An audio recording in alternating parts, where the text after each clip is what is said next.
కేసీఆర్ ని బండి సంజయ్ తిరుగుతాడు, బండి సంజయ్ కేసీఆర్ తిరుగుతున్నాడు తెలంగాణలో. ఆంధ్రప్రదేశ్ లో జగన్ సోమవీరాజు తిరుగుతున్నాడు. సోమవీరాజు బీజేపీ ప్రెసిడెంట్, జగన్ తిరుగుతున్నాడు. ఈ విచిత్రమైన ఈ రెండు రాష్ట్రాలలో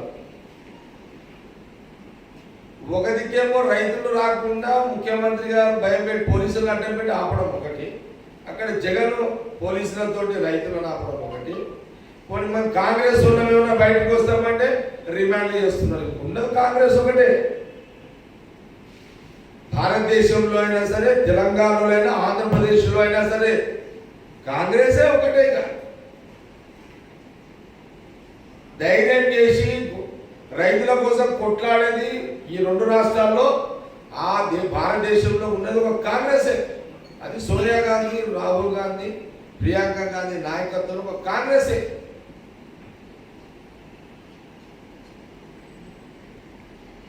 ఇప్పుడు తెలంగాణలో చూడండి, ఇప్పుడు రైతు దీక్ష చేస్తామన్నా, రైతు ర్యాలీ తీస్తామన్నా మేము 1000 మంది ఉంటే 2000 మంది పోలీసులు పెడుతున్నాం.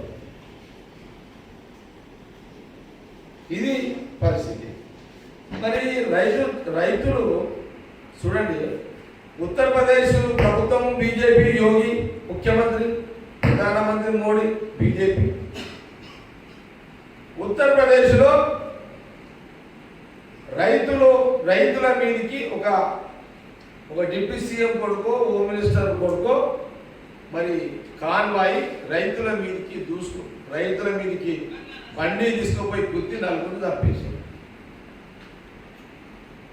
అంటే డైరెక్ట్ గా బీజేపీ ప్రభుత్వమే రైతులను చంపుతున్నది. చూడండి, ఆ మినిస్టర్ యొక్క కొడుకుని ఇప్పటిదాకా అరెస్ట్ చేయలేదు. దీని ఇంత పెద్ద అరాచకము ఉత్తరప్రదేశ్లో జరుగుతుందనే ప్రియాంక గాంధీ గారు స్వయంగా ఆమె ఫీల్డ్లోకి వచ్చి పరామర్శించడానికి పోతూ ఉంటే పోలీసులు ఇప్పటికి 3 రోజులు అయింది, ఇప్పటికి కూడా ప్రియాంక గాంధీని నిర్బంధించి ఆమె మీద ఎఫ్ఐఆర్ నమోదు చేసి ఆమె బయటికి రాకుండా మరి ఆమె ఆపడం. ఇది ఎక్కడ డెమోక్రసీ? రైతులను గుద్దేది మీరే, రైతులను చంపేది మీరే. కమ్సే కమ్ ప్రియాంక గాంధీ గారు రైతులని పరామర్శించుదామని అక్కడికి ఉత్తరప్రదేశ్లో కుటుంబాల దగ్గర పోతే అంతమంది పోలీసుల ద్వారా ఆమె నిర్బంధించడమా, ప్రియాంక గాంధీని నిర్బంధించడమా? ఇదెంత అన్యాయం ఇదంతా. మరి ఇక ప్రభుత్వాలే రైతులను బుద్ధి చంపుతుంటే ఎవరితోటి మొరబెట్టుకోవాలి అని ప్రశ్న కాంగ్రెస్ పార్టీది. ప్రభుత్వాలే ఎవడో రోడ్డు మీద పోతుంటే ఒక లారీ గుద్దుతుంది, పోలీస్ స్టేషన్లో దరఖాస్తు ఇస్తాం, లేదా హోమ్ మినిస్టర్ దరఖాస్తు ఇస్తాం. ఈడ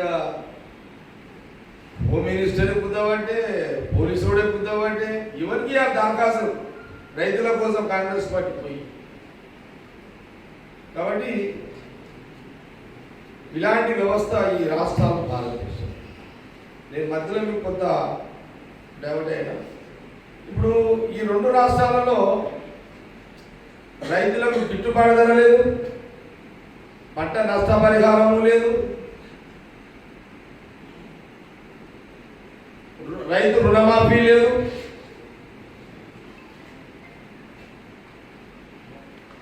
ఇప్పుడు ఇలాంటి పరిస్థితి తెలంగాణ, ఆంధ్రప్రదేశ్ రైతుల పరిస్థితి ఉంటుంది. కాబట్టి ప్రియాంక గాంధీ గారి అరెస్టు యావత్ భారతదేశంలో ఉన్న రైతులు కానివ్వండి, కాంగ్రెస్ పార్టీ నాయకులు కానివ్వండి, ఈరోజు మేమందరం రోడ్ల మీదకి వచ్చి దీక్షలు, ధర్నాలు మరి చేయడం జరుగుతున్నది.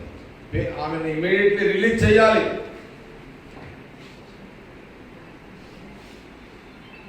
ప్రియాంక గాంధీ గారిని ఇమీడియట్లీ రిలీజ్ చేయాలి ఉత్తరప్రదేశ్ ప్రభుత్వం. లేని పక్షంలో ఒక ఉత్తరప్రదేశే కాదు, ఆ రాష్ట్రాలే కాదు, తెలంగాణలో కూడా ఉద్యమాన్ని ఉధృతం చేస్తాము.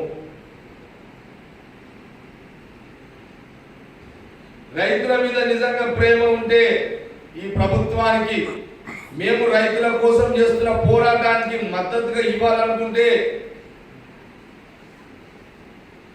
ఈ ప్రభుత్వము రైతుల కోసం ఉద్యమం చేసే మాలాంటి రైతుల మీద ఎలాంటి కేసులు పెట్టాలి.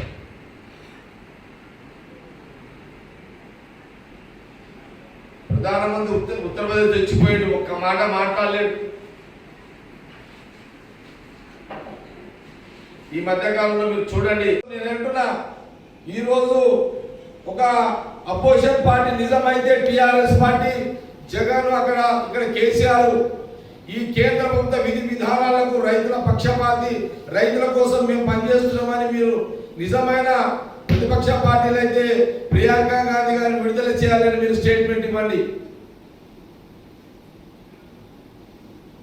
సోనియా గాంధీ ఇచ్చిన 2 రాష్ట్రాలలో మీకు 2 ముఖ్యమంత్రులు అయ్యారు. ఇంత కూడా మీకు కృతజ్ఞత తెలుపుకునే ఆలోచన కూడా మీకు లేకపోవడం దురదృష్టకరం. ఆమె 2 రాష్ట్రాలు ఇస్తేనే ఈడ కేసీఆర్ గారు ముఖ్యమంత్రి అయ్యారు, అక్కడ జగన్ ముఖ్యమంత్రి అయ్యాడు. కాబట్టి మీ దొంగాట, మీ దాగుడు మూతలు BJP, YSR party and TRS party,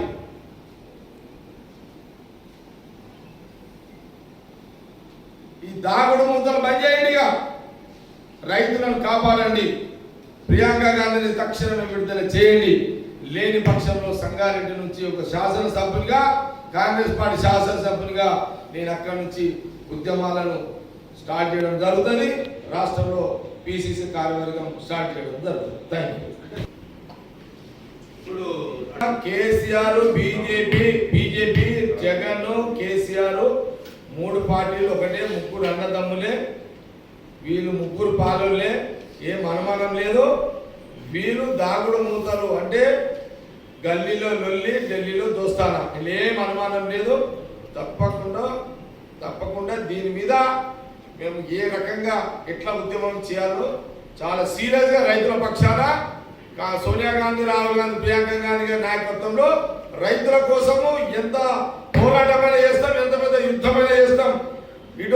అటు ఆంధ్రప్రదేశ్లో, ఇటు తెలంగాణలో, అటు భారతదేశంలో బీజేపీని, జగన్ని అండ్ కేసీఆర్ని ఎండగడతాం, ఖచ్చితంగా ఎండగడతాం. మాకు ప్రభుత్వాలు కాదు ముఖ్యం, మాకు ముఖ్యం రైతుల ప్రాణాలు ముఖ్యం. ఇది కాంగ్రెస్.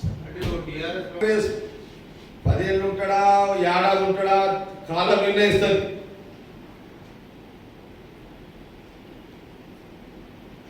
ప్రజలు నిర్ణయిస్తారు.